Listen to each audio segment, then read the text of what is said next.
How to schedule your Instagram posts or reels. Hi everyone, welcome to How to Solution. In this video, I'm going to be showing you guys how you can schedule your Instagram posts or reels easily in this tutorial.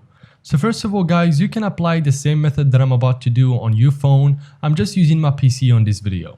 So what you need to do first is use a website known as Buffer.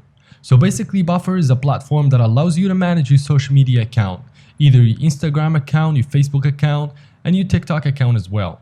So to schedule your Instagram posts or reels with Buffer, you just need to create a Buffer account for free.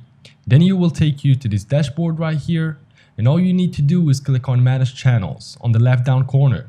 And after that guys, Buffer will allow you to connect your Instagram account.